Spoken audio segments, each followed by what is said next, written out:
what also may help is that the parent has to remain calm throughout this, right? If the child is having a meltdown, the parents can't respond by having their own meltdown. Is that fair to say? Oh, yeah. So easy to say that sometimes. It is, it is not, it's one of the hardest things to get to that point as a parent, to not melt down along with your child. It's funny you say that. I can't remember if it was Instagram or TikTok. I saw a video where the child, I'm guessing, was having a meltdown, but the child was screaming, right? On the ground screaming.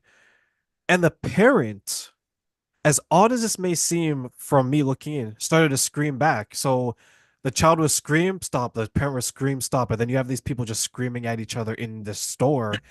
And everyone is watching two people have this meltdown, competition basically Can with scream each louder. other. Yeah, who's gonna tire first? Like think about that for a minute, right? So I'm glad that you mentioned the difference because I think that's a big part because if you're dealing with a child that has these different needs or any child actually, you want to be the calm for them because eventually they will pull from the parents' calmness, right? Mhm. Yeah, you have to be. And I I am guilty of it. I have not always. Sometimes I lose my mind, and that is why it's so helpful that I have my husband with me, because sometimes I have to step away and he needs to step in. Sometimes he needs to step away and I have to step in. It is really, truly hard. And I feel for the parents who are single parents, who are with a complex kid, and they don't have that, what we call respite, right? The time for themselves. And so that to me is probably incredibly hard, because you have to compose yourself. And one of the things that I recently found was that when you have a complex kid like this, you end up like probably about 40% of families end up in divorce when you have a special needs or a complex kid or something like that. So there are quite a few parents that end up as single parents dealing with their complex kids on their own. I was wondering about that.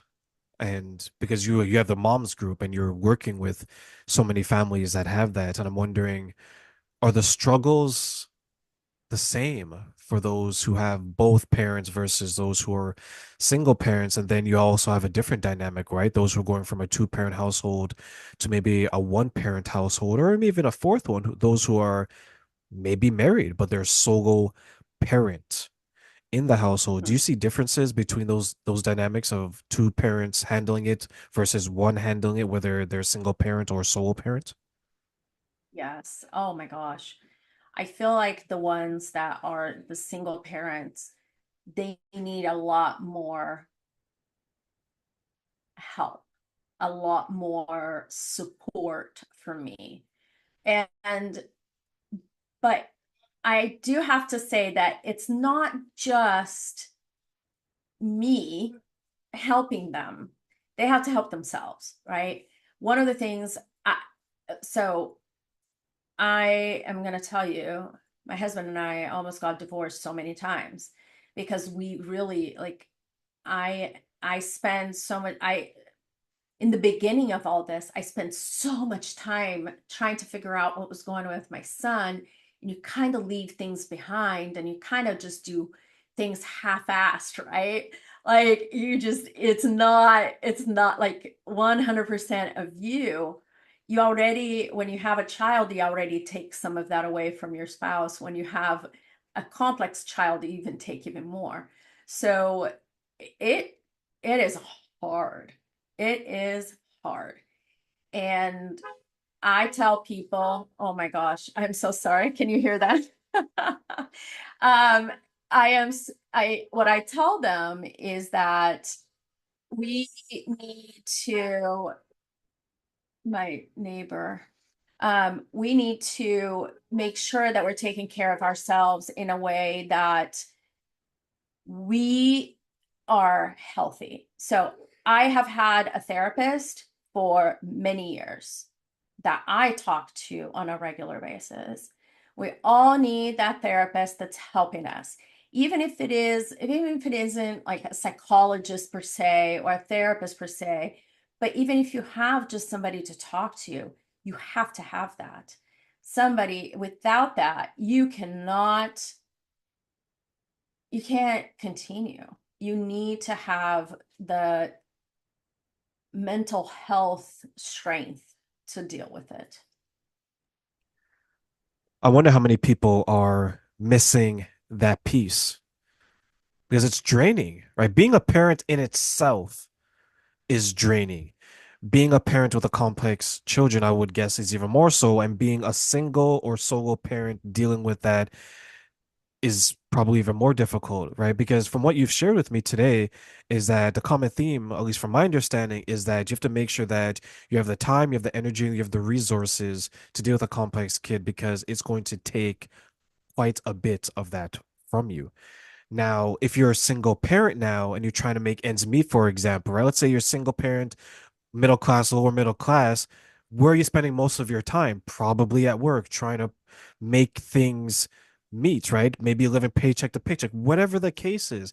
And now you have this child, now you have a child that is going to demand a little bit more from you each day because of what they're going through. So I totally understand how maybe some parents can be like, Michelle, this is just crazy. My life is so out of control. I just need someone to talk to. And that's where you have to lean on the professionals, you know. I think too often we maybe run to the most convenient but not the most productive person or outlet, and that can make potentially things worse. Do you see sometimes with the women that you work with, when they're seeking out support, they go to the wrong person or area and it actually makes the situation worse? Oh, yes. And sometimes it ends up, and this is here I'm coming on, it's talking about social media, which I am on there, and that's where my community is. But there is so much wrong and it's so much wrong information out there for them to look at. And for some reason, they believe that. And it just makes it worse. So, and one thing that I will say when you're talking about going to people, when you are starting out and you have a child, for us, for example, my son was 3 years old and he wasn't talking. He just grunted. It was, that's all he could get out. And I remember people coming to me and going, "Oh, so and so didn't speak until they were 5, but then they spoke very well after that." Or so and so didn't do this until they were 10 years old. And they kind of just put it off. They kind of just tell you, "Hey, don't worry about it. Brush it aside. It's gonna be okay." But the truth of the matter is that it's not going to be okay. It could be. It could be okay, but if you feel like there's something there, there's probably something there. So go look and find out. And if there's not, great, just wait it out. But if there is something, early intervention is the first thing that you have to do.